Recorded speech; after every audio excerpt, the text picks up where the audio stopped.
Welcome to Raza classes. आज हम लोग सीटेट दिसंबर 2018 के पेपर फर्स्ट के मैथमेटिक्स पोर्शन पे बात करेंगे। आज का जो सेट है वो है सेट आई, इसलिए सेट आई को ध्यान रखिएगा और हम लोग इसी के मैथमेटिक्स पोर्शन पे बात करते हैं।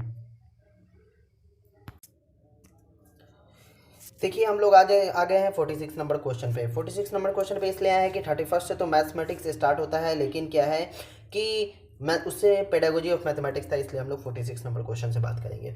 46 नंबर क्वेश्चन में क्या दिया है कि 2/3 + 4/5 इज 6/8 होगा, 1 6/15 होगा, 1 7/15 होगा, या चौथा ऑप्शन जो भी है वो होगा। चलिए 40 हम लोग इसको सॉल्व करते हैं। 2/3 को अगर ऐड और फ्रैक्शन के रूल से हम लोग सॉल्व करेंगे तो सबसे पहले हम लोग क्या करते हैं, 3 और 5 का एलसीएम लेंगे जो कि 15 आएगा। क्योंकि एक दूसरे से कट नहीं रहा है, कोई भी ऐसा नंबर नहीं है जो इसके मल्टीपल में आ रहा हो, इसलिए इन दोनों दोनों मल्टीप्लाई हो जाएगा। इसके एलसीएम के लिए 3 × 5 15 हो जाएगा। अब 3 से 5 को क्या करते हैं, हम लोग डिवाइड करते हैं। कौन सा नंबर डिजिट आ रहा है, एक 5 आ रहा है नंबर, इस 5 को ले जाकर ऊपर वाले से मल्टीप्लाई करते हैं जो कि 10 आ गया। यहाँ पर बीच में ऐड है, ऐड दे दिए, 5 से फिर इसको डिवाइड किए तो क्या आ गया, 3 आ गया। अब जो ये 3 आया, इस 3 को क्या करेंगे, ऊपर वाले से मल्टीप्लाई करेंगे तो आ जाएगा 12। इस तरीके से फाइनल आंसर जो मेरा आएगा 10 और 12 22/15 आ जाएगा। ठीक है, ये हम लोगों का आ गया क्या चीज़ में, कि नॉर्मल फ्रैक्शन जो होता है, जो सामान्य भिन्न होता है उसमें आ गया है। लेकिन यहाँ पर ऑप्शन में देखिएगा कि मिक्स्ड फ्रैक्शन भी दिया हुआ है, मतलब मिश्रित भिन्न भी दिया हुआ है। तो हम मिश्रित भिन्न 22/15 का कैसे निकालेंगे वो देख लेते हैं। 22/15 जो मेरा आया है उसको क्या करेंगे, 15 को डिवाइड देंगे 22 से। 15 को 22 से डिवाइड देने से 15 1 15 हो जाएगा, और यहाँ पर रिमाइंडर क्या बच जाएगा, 7 मिल जाएगा। ठीक है, तो ये 7 क्या होता है कि ऊपर चले जाता है, और ये जो 15 रहता है वो यहाँ नीचे आ जाता है। इस तरीके से इसका जो आंसर होगा 17/15 होगा, और 17/15 किस ऑप्शन में है, तो 3 ऑप्शन में है। तो इसका मतलब करेक्ट आंसर जो है वो क्या है, तो वो 3 है। ओके, 46 का option 3 is the correct answer. चलिए अब हम लोग आ जाते हैं 47 नंबर क्वेश्चन में। 47 नंबर क्वेश्चन में क्या है कि for the given shape which one of the following statement is not correct. कौन सा स्टेटमेंट है इसमें जो करेक्ट नहीं है। सबसे पहला है ऑल आर पैरेललोग्राम्स। क्या है कि ऑल आर पैरेललोग्राम। पैरेललोग्राम्स का क्या होता है कि 2 4 साइड्स होने चाहिए और एक क्लोज फिगर होना चाहिए, और क्या होना चाहिए कि एक दोनों अपोजिट लाइन जो है वो पैरेलल होनी चाहिए। पैरेलल मतलब सेम डिस्टेंस में होनी चाहिए, दैट इज कॉल्ड पैरेललोग्राम। इसका मतलब जितने भी रेक्टेंगल हैं, जितने भी स्क्वायर्स हैं, जितने रोम्बस हैं, वो सारे पैरेललोग्राम हो सकते हैं। ठीक है, तो सबसे पहला जो ऑप्शन दे रहा है ऑल आर पैरेललोग्राम्स, मतलब सभी समांतर चतुर्भुज है। ये वेरी गुड, ये एकदम करेक्ट आंसर है कि समांतर चतुर्भुज है। ठीक है, one of the following is not a parallelogram. इसमें से कोई एक है जो पैरेललोग्राम नहीं है। जब हम लोग पहला ही ऑप्शन बोल दिए कि सारे लोग पैरेललोग्राम है, इसका मतलब ये वाला ऑप्शन गलत है। नॉट करेक्ट तो मिल गया है, लेकिन हम लोग दूसरे को ही मिला देते आगे। 2 ऑफ देम आर रोम्बस, मतलब इनमें से 2 समचतुर्भुज है। समचतुर्भुज किसको बोलते हैं, जिसके आमने सामने की भुजा या फिर चारों साइड्स इक्वल हो, और आमने सामने के एंगल जो हो वो भी इक्वल हो, और एडजेसेंट एंगल का ऐड 180 हो। एडजेसेंट एंगल मतलब ये वाला एंगल का ऐड 180 होना चाहिए, और आमने सामने वाला एंगल बिल्कुल इक्वल होना चाहिए। इसका मतलब अगर ये 120 है तो ये भी 120 होना चाहिए, ये अगर 60 है तो ये भी 60 होना चाहिए। This is the rule for rhombus. ये समचतुर्भुज के लिए रूल है।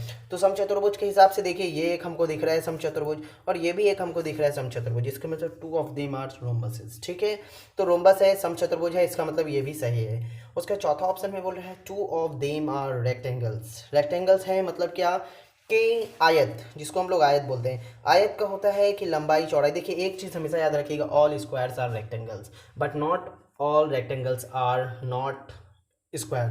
तो यहाँ देखिए एक स्क्वायर दिख रहा है, एक हमको रेक्टेंगल दिख रहा है, अप्रॉक्स में मान लीजिए कि ये दोनों। तो ऑल स्क्वायर्स आर रेक्टेंगल, इसका मतलब जो स्क्वायर है वो भी रेक्टेंगल है, और जो रेक्टेंगल ऑलरेडी दिख रहा है वो भी रेक्टेंगल है। ठीक है, तो ये क्या हो जाएगा, 2 ऑफ देम आर रेक्टेंगल्स। फिर से एक लाइन को याद रखिएगा, ऑल स्क्वायर्स आर रेक्टेंगल। जितने भी स्क्वायर्स है, जितने भी वर्ग हैं, वो सब आयत हो सकते हैं।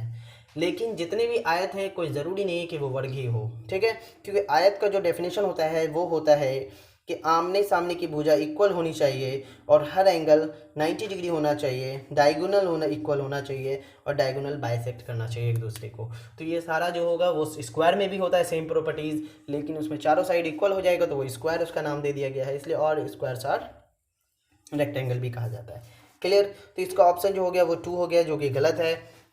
ठीक है। इसके बाद हम लोग आ जाते हैं 48 नंबर क्वेश्चन में। 48 नंबर क्वेश्चन में क्या है, विच वन ऑफ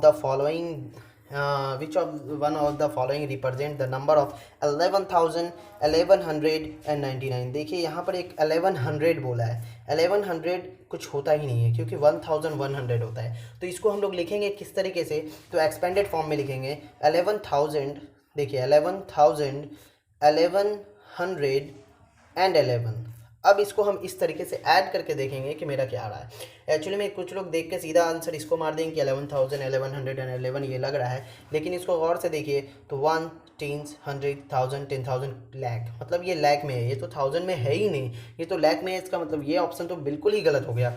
और ये तो आपको देख ही के लग रहा होगा कि गलत है, ये कितना चला गया, और ये रोमन नंबर में है 11 11 एंड 11, तो ये भी नहीं होगा। ऑप्शन तो आपको यही सही है, लेकिन क्लैरिटी कीजिए कि 1100 जो होता है वो 1100 होता है। इसका मतलब 11,000 के साथ 1000 और ऐड होगा और वो हो जाएगा 12,111 आएगा। क्लियर। अगर इसको ऐड करके आपको देखना है तो ये देख लीजिए 001 हो गया, 001 हो गया, यहाँ 1 हो गया, यहाँ 2 हो गया, मतलब 12,111 ये करेक्ट आंसर इसका हो गया।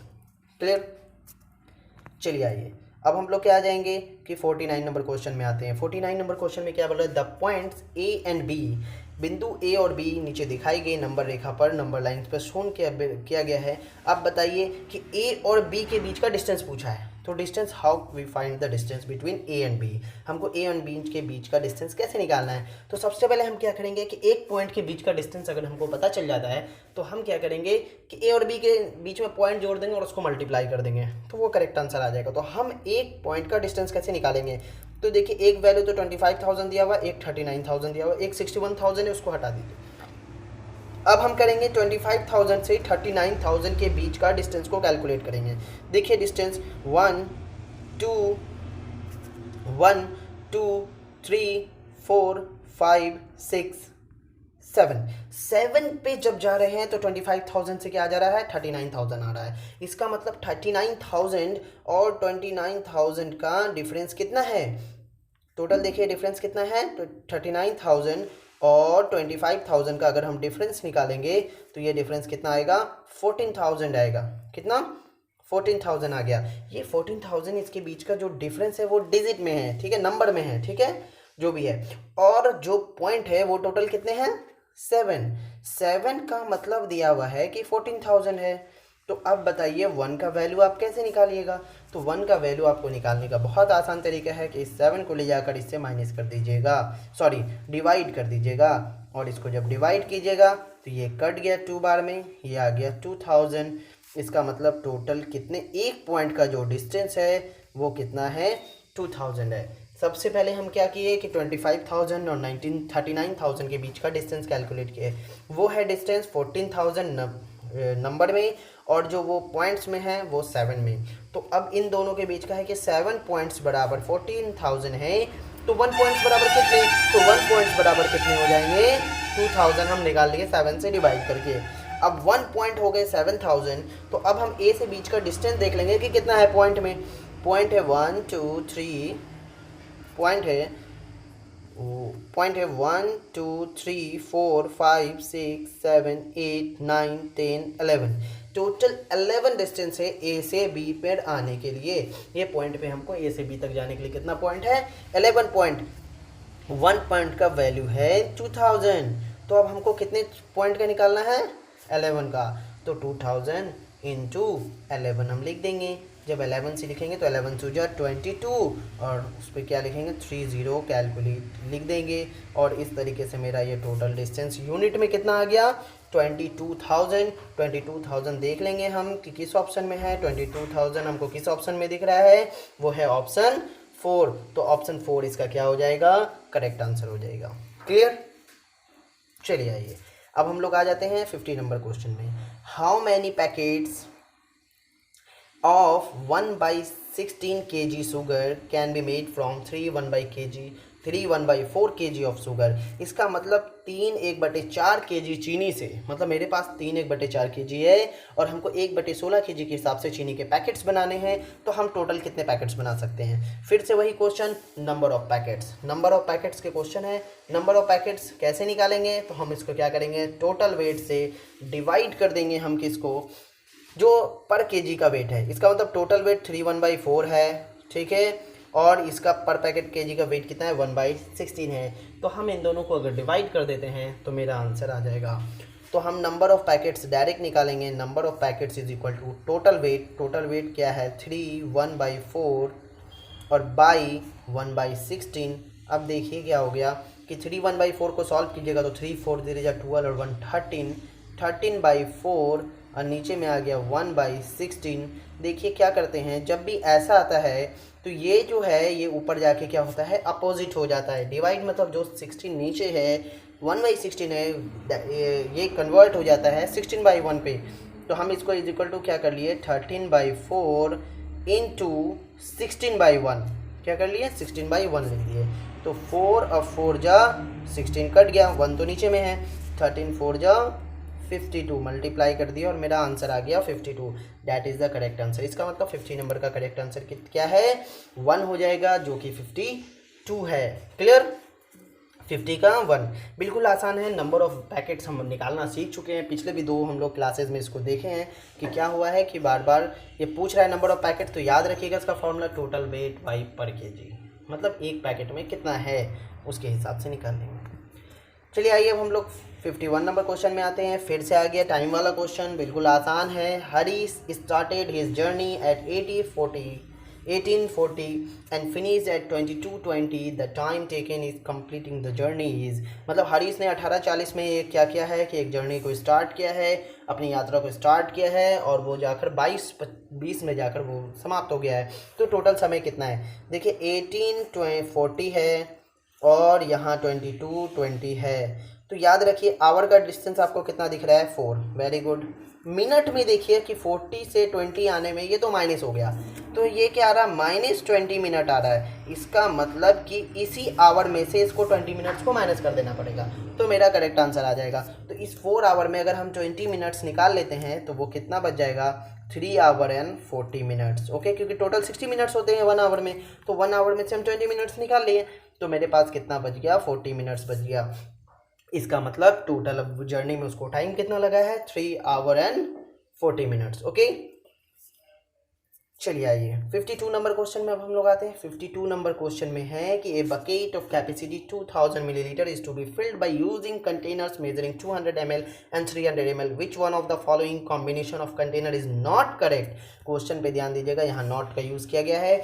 For filling the bucket of completely by containers are of 200 millilitre and 300 millilitre. याद रखिएगा कि रिस्पेक्टिवली बोला, इसका मतलब पहले वाले को 200 मिलीलीटर, दूसरे वाले को 300 मिलीलीटर लेना है। एक बकेट है जो कि 2000 मिलीलीटर का है, उसमें हमको मेरे पास 2 कंटेनर है, ठीक है, एक है 200 मिलीलीटर का, एक है 300 मिलीलीटर का, 200 का 300 का, उन दोनों को यूज़ करके हमको भरना है। तो कौन सा कॉम्बिनेशन इसमें से है जो कि टैली नहीं करेगा। तो चलिए पहला कॉम्बिनेशन बनाते हैं कि 200 को 1 लेते हैं और 300 को 6 लेते हैं। तो 200 × 1 200 मिलीलीटर हो गया। उसके बाद 6 3 × 18, देखिए दोनों जोड़कर कितना हो गया, 2000 मिलीलीटर। इसका मतलब पहला वाला तो सही है कॉम्बिनेशन। चलिए आइए दूसरा वाला देखते हैं 4 का। तो चलिए 200 को 4 से किए कितना हो गया, 800, और 300 को 4 से किए तो कितना हो गया, 1200। गुड, तो टोटल कितने हो गए, 2000 मिलीलीटर। मतलब ये भी कॉम्बिनेशन इसका बिल्कुल सही है। तो चलिए 7 और 2 का हम लोग लेके देखते हैं। 7 और 2 का लेंगे तो 7 2 जा कितना हो जाएगा, 1400, और 3 2 जा कितना हो जाएगा, 600। इसका मतलब टोटल कितने हो गए, 2000 मिलीलीटर। इसका मतलब तीनों ऑप्शन सही है। तो आप क्लियर हो गए होंगे कि ऑप्शन 4 ही है जो इस कंटेनर में नहीं होगा। तो हम फिर भी करके देख लेते हैं। 6 है तो 6 2 जा कितना हो गया, 12 200 मिलीलीटर वाला, और 3 है तो 3 3 जा कितना हो गया, 900, जो कि मिलाकर कितना हो जाएगा, 2100, जो कि इसको फॉलो नहीं करेगा क्योंकि 2000 मिलीलीटर का ही उसके पास जो बकेट है तो उसको 2000 मिलीलीटर बनना है। क्लियर, तो द करेक्ट आंसर इज 4, जो कि क्योंकि नॉट क्वेश्चन में दिया था। चलिए आइए अब हम लोग आगे आते हैं 53 नंबर में क्वेश्चन में, विच one of the following is the best approximation of 7.1 into 3.5 by 9.0। मतलब अनुमान लगाना है, एक अप्रोक्स आपको बताना है कि कौन सा वैल्यू सबसे करीब है। तो करीब वैल्यू में हमेशा याद रखिएगा कि 7.1 है तो ये कभी 8 के करीब में नहीं जा सकता है। 7 और 8 के बीच में आप देखिएगा तो 7.1 अगर आ रहा है तो वो किसके करीब में है, 7 के करीब में, ठीक है। अगर इसी का 7.5 से ज़्यादा रहता, 7.5 से ज़्यादा रहता मतलब अगर 7.6 रहता, अगर 7.6 रहता तो ये किसकी तरफ वेटेज जाता, 8 की तरफ जाता। लेकिन ये 7.1 है इसलिए ये किसकी तरफ है, 7 की तरफ है। तो इसका मतलब पहला वाले में तो 7 आ गया, ठीक है। अब चलिए दूसरा 3.5 है, 3.85 है, सॉरी 3.85 है तो 3.8 है। अभी हम बताएं 7.6 था तो 8 की तरफ आ गया था, तो 3 और 4 के बीच में ये किसकी तरफ जाएगा, 85, ये किसकी तरफ जाएगा, 4 की तरफ जाएगा। तो 7 इंटू 4 बाई, अब अजय 9.09 है, 9.09 है तो 09 है, ऑब्वियसली 0 पे है, ये तो 1 पे भी नहीं है। तो इसका मतलब ये क्लियर है कि किस पे जाएगा, ये 9 पे जाएगा। तो क्लियर हो गया कि 7 into 4 by 9 is the correct answer. तो जो कि किस ऑप्शन में है, सेकंड ऑप्शन में है, second option is the correct answer. तो अप्रोक्सीमेट ये याद रखिएगा कि अगर ये 5 के नीचे रहता है तो 7 पे आएगा, 5 के ऊपर रहता है तो 8 पे चल जाएगा। मतलब किसके करीब में है ये आपको देखना है, उससे आप आंसर निकाल सकते हैं। आइए हम लोग 54 नंबर क्वेश्चन देखते हैं। 54 नंबर क्वेश्चन में, if one small square is the grid of area 4 squares unit, what is the perimeter of the rectangle drawn on the grid. Rectangle का जो एरिया है वो क्या होगा। अगर एक स्क्वायर का जो, देखिए कितने सारे बॉक्स है ना, इसमें से एक स्क्वायर का जो है ना वो एरिया दिया हुआ है, एक स्क्वायर का एरिया दिया हुआ है 4 square unit. Area of square जो दिया हुआ है वो दिया हुआ है क्या, 4 स्क्वायर यूनिट। स्क्वायर यूनिट मतलब इसलिए देता है क्योंकि स्क्वायर में होगा, सेंटीमीटर हो या मीटर हो, उससे डजंट मैटर, आपको उस पर ध्यान ही नहीं देना, स्क्वायर यूनिट लिखा हुआ है। तो हम लोग एरिया ऑफ स्क्वायर तो जानते हैं, एरिया ऑफ स्क्वायर क्या होता है, ए स्क्वायर होता है। ए स्क्वायर इज इक्वल टू 4 हो गया, तो ए का वैल्यू हम साइड का वैल्यू निकाल लेंगे तो ये क्या हो जाएगा, रूट अंडर हो जाएगा। A is equal to root under 4, तो रूट अंडर 4 का वैल्यू तो यू नो डैट कि ये क्या होगा, प्लस या -2। तो हमेशा प्लस में, देखिए इसका वैल्यू प्लस या -2 आता है रूट अंडर का, लेकिन यहाँ पर साइड की बात है तो साइड नेवर बी नेगेटिव, ये नेगेटिव माइनस में ऋणात्मक नहीं हो सकता है, इसलिए इसका साइड कितना आ गया, 2 आ गया। मतलब एक स्क्वायर का एक साइड जो है, एक स्क्वायर का एक साइड जो है वो 2 यूनिट है, जो भी है। तो ये देखिए इसके पास कितने स्क्वायर हैं एक लेंथ में, 1, ये हो गए 1 2 3 4, लेंथ में देखेंगे कि हमको कितना निकला है 4, तो 2 इंटू 4, इसका मतलब कितने लेंथ हो गए, स्क्वायर यूनिट में कितने हो गए, 8 यूनिट। अब हम लोग ब्रेथ में देख लेते हैं 1 और 2, तो टोटल कितने हो गए इसमें 2, इसका मतलब ब्रेथ इज इक्वल टू हो गया 2 इंटू 2, इसका मतलब कितना आ गया 4। तो इसका लेंथ है 8 और ब्रेथ है इसका 4, तो हम now you can find the perimeter of the rectangle. आयत का परिमाप आप जानते हैं कि आयत का परिमाप बराबर होगा, परिमाप बराबर क्या होगा बताइए, 2 into L plus B. Length और ब्रेथ को जोड़ देंगे, आयत का परिमाप निकल जाएगा। तो 2 लेंथ कितना हो गया आपके पास, कितना था 8, और ये ब्रेथ कितना हो गया 4, टोटल कितने हो गए 2 into 12, that means the correct answer is 24। इसका मतलब इसका करेक्ट आंसर कितना होगा, 24 यूनिट होगा। 24 यूनिट देखिए ऑप्शन किस में है, तो ऑप्शन 3 में 24 यूनिट है। इसका मतलब क्या हो गया, इसका करेक्ट आंसर क्या हो गया कि 24 हो गया। चलिए आइए अब हम लोग 55 नंबर क्वेश्चन में आते हैं। 55 नंबर क्वेश्चन में क्या कह रहा है कि a child scored 75 marks in each of 5 subjects. 5 subject का उसका एग्ज़ाम लिया गया और 5 सब्जेक्ट में उसने 75 अंक हासिल किए हैं। बच्चे द्वारा प्राप्त अंकों की माध्यिका, इसका मतलब मीडियन निकालने बोल रहा है। मीडियन क्या होगा, याद रखिए अगर सेम मार्क्स उसको हर सब्जेक्ट में आता है तो उसका मीन, मीडियन और मोड तीनों इक्वल आएगा। एक रूल ही याद रखिएगा, अगर सेम स्कोर वो हर सब्जेक्ट में कर रहा है तो उसका मीन, मीडियन और मोड सेम ही आएगा, इक्वल ही आएगा। तो 75 है, इसका मतलब इसका करेक्ट आंसर क्या हो जाएगा, 75 ही हो जाएगा, क्योंकि 75 सब में स्कोर कर रहा है। अगर टोटल मार्क्स पूछता तो 75 को आप 5 से मल्टीप्लाई कर देते हैं। क्लियर। चलिए आइए अब हम लोग 56 नंबर क्वेश्चन में देखते हैं। 56 नंबर क्वेश्चन थोड़ा सा अच्छा दिया हुआ है। विच वन ऑफ द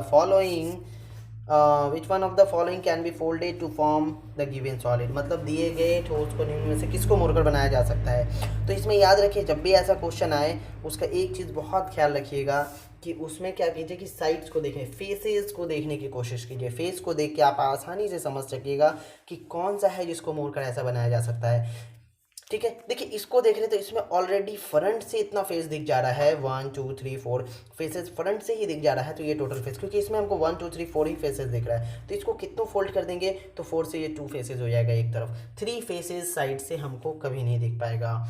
इसी तरीके से देखिए कि एक ही ऐसा ऑप्शन दिख रहा है हमको जिसको फोल्ड करके अगर इस पॉइंट को इसमें लाकर मिला दे, इस कॉर्नर को इसमें लाकर मिला दे तो सेम शेप हमको इस तरीके का मिल जाएगा। इस कॉर्नर को ले जाकर इस कॉर्नर पे अगर फिट कर देते हैं, इस कॉर्नर को इस कॉर्नर पे ले जाकर फिट कर देते हैं अगर सेम अपोजिट से, तो क्या होगा कि ये सेम शेप हमको मिल जाएगा इस तरह वाला। तो इसका मतलब इससे बनाया जा सकता है। चलिए इसको चेक करते हैं। तो इसके कॉर्नर को अगर हम इससे ला मिलाएंगे तो ये साइड मेरा खाली हो जाएगा, इस साइड में कुछ नहीं दिखेगा अगर इसके इस कॉर्नर को हम लोग मिला देते हैं। और ये तो बिल्कुल फ्रंट पे, फिर इसका 4 फेसेस दिख रहा है तो ये आंसर नहीं होगा। तो आज करेक्ट आंसर इस क्या 2 है। ठीक है, 56 का 2। चलिए आइए 57 नंबर क्वेश्चन में कह रहा है if read part of the following part pie chart is 40, अगर pie chart, red pie chart जो है उसका क्या होगा कि 40 है, तो व्हाट इज वाइट पार्ट उसका क्या होगा। यदि निम्नलिखित जो भी निम्नांकित दिया हुआ है उस पाई चार्ट में लाल भाग 40 है, हम आपको बताएं फ्रैक्शन में कितना दिया हुआ है 1/2, और वैल्यू कितना दिया हुआ है रेड का 40। तो 1 जो होता है वही होता है टोटल नंबर। टोटल नंबर निकालने के लिए 1 को क्या करेंगे, ये 2 क्या होगा मल्टीप्लाई हो जाएगा जाके, क्योंकि वो नीचे है। पिछली क्लासेस में हम लोग बहुत बार डिस्कस कर लिए। इसका मतलब टोटल कितना है यहाँ पर 80 है। इसका मतलब इस पाई चार्ट का टोटल वैल्यू कितना है 80 है। अब आपको निकालने क्या बोल रहा है कि what is the white part कितने हैं, वाइट पार्ट मतलब 1/8, तो 1/8 कितने का 40 का, तो हम इसको मल्टीप्लाई कर दिए कितने बार में, सॉरी 80 का, तो 10 बार में कट गया। इसका मतलब करेक्ट आंसर इज 2। क्लियर। फिर से एक बार देखिए 1/80 आया था, 1/8 आया था और टोटल मार्क्स उसका 80 था, तो इसका मतलब 8 10 जा 80 और इसका आंसर क्या हो गया 10। क्लियर। अब आ जाते हैं हम लोग 58 नंबर क्वेश्चन में। ऑब्जर्व द फॉलोइंग से solid shape, which one of the following is the top view of the given solid. देखिए टॉप व्यू बोल रहा है, ये साइड व्यू बोल ही नहीं रहा है। अगर टॉप व्यू में आप देखिएगा तो ये कैसा दिखेगा, टॉप व्यू से अगर आप इसको देखिएगा तो ये जो हमको अप डाउन गैपिंग दिख रहा है वो बिल्कुल नहीं दिखेगा, ये बिल्कुल ऐसे सीधा दिखेगा। सीधा कितना होगा कि सब अलग अलग है ना, देखिए ये अलग दिखेगा, ये भी दिखेगा हमको, ये भी दिखेगा और ये भी दिखेगा। इसका मतलब 1 2 3 एंड 4, टोटल 4 हमको दिखेगा जो कि 1 में है। यही हमको ऐसा दिख रहा है। बाकी आप सोचिएगा कि अपर व्यू से ये दिखे तो ये कभी नहीं दिख सकता है, क्योंकि ये साइड व्यू है इसका। और 2 नंबर में देखिएगा तो ये 3 दे रहा है, 3 कभी दिख ही नहीं सकता क्योंकि चारों दिखेगा हमको, जो कि साइड से 4 दिख रहा है। ऊपर देखेंगे तो ऊपर से भी हमको फर्स्ट सेकेंड थर्ड फोर्थ चारों दिखेगा, और 1 तो दिखने का है ही नहीं। इसका मतलब एक ही ऑप्शन जो इसमें अप्रोप्रिएट एकदम सही बैठ रहा है वो है 158 का 1 नंबर। चलिए आइए 59 नंबर क्वेश्चन में देखते हैं। निम्नलिखित में से किसकी लागत अधिक है, which one of the following cost more, किसकी लागत सबसे अधिक है, कॉस्ट सबसे ज़्यादा किसका लगेगा। 200 पैकेट्स ऑफ 250 ईच, तो 200 पैकेट्स है, एक पैकेट का दाम दिया हुआ है 200 पैकेट्स का, हम सीधा निकाल लेते हैं 200 इंटू 250। क्लियर। अगर हम इसको मल्टीप्लाई करेंगे तो कितना 1000 आ गया, 25 इंटू 2 इसका मतलब 5000 इसका आंसर, 50,000 इसका आ गया, क्योंकि 25 इंटू 2 50 हो गया, और 2 और 1 3 0 एक्स्ट्रा हम लगा दें, 50,000 रुपीज़ लगेगा अगर हम ये वाला बिजनेस करेंगे तो, मतलब ये वाला पैकेट्स कर देंगे तो। अब आ रहा है 20 डजन 250 ईच आइटम, एक आइटम का दाम 250 है, और हमको लेना क्या है, 20 डजन लेना है। 20 डजन मतलब 20 हो गया, एक डजन में कितने 12, और टोटल कितने 250। Very good. चलिए आइए अब हम लोग देखते हैं कि 250 इंटू 12 इंटू 20, तो ये कैसे निकल रहा है, तो ये 25 को 2 से पहले मल्टीप्लाई कर देते हैं, ये आ जाएगा 50, मतलब 5000 आ गया। अब उसके बाद इंटू 12, तो इंटू 12 अगर आप कीजिएगा तो ये आंसर आ जाएगा 12 5 जा 60, इसका मतलब कितना 1000, ये 60,000। इस बिजनेस में 60,000 और इसमें लेने में कितना 50,000। तो बच्चे which one is cost more, इसका मतलब सेकंड वाला जो लेंगे, डजन वाला जो लेंगे, दर्जन वाला जो लेंगे वही होगा। तो इसका आंसर, इसका मतलब 2 क्या हो जाएगा इसका आंसर करेक्ट, कि 2 वाला जो हो गया वही करेक्ट है कि कौन सा कॉस्ट मोड है, तो 20 डजन ऑफ 250 आइटम्स यही ज़्यादा होगा। चलिए 60 नंबर क्वेश्चन पे हम लोग बात करते हैं। 60 नंबर क्वेश्चन में क्या है कि the sum of 1 minus 1 plus 1 minus 1 plus 1 minus 1, ऐसे करके इवन नंबर तक जाना है, इवन टर्म तक जाना है, मतलब सम संख्या तक जाना है, मतलब एक प्लस लिए तो एक माइनस, ऐसे करके जाएंगे, एक प्लस तो एक माइनस, एक प्लस तो एक माइनस, ऐसे करके जो चल रहा है। इसका मतलब ये दोनों कट के ज़ीरो, ये भी कट के ज़ीरो, ये भी कट के ज़ीरो, ऐसा जितना भी आता जाएगा इवन टर्म रहेगा तो वो ज़ीरो आएगा।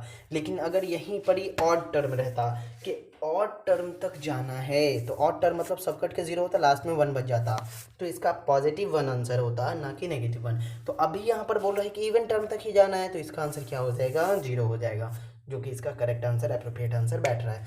अगर इसका ऑड नंबर तक बोलता तो इसका आंसर 1 हो जाता। क्लियर। तो यहाँ हम लोग 15 क्वेश्चन जो है वो जो मैथ्स का था वो हम लोगों ने सॉल्व कर लिया। अब हम लोग क्या करेंगे, सॉल्व कर चुके हैं कि अब नेक्स्ट क्लास कभी भी होगी तो हम लोग पेडागोजी पे बात करेंगे। जब तक मैथ्स हो रहा है उसके बाद हम लोग पेडागोजी पे बात करेंगे। इससे रिलेटेड अगर आपको कुछ पूछना हो, कुछ डाउट्स हो, तो आप हमको कमेंट्स में पूछ सकते हैं, पूछिए, उसको क्लियर करेंगे। Thank you for watching. Please like share and subscribe my channel. Thank you so much.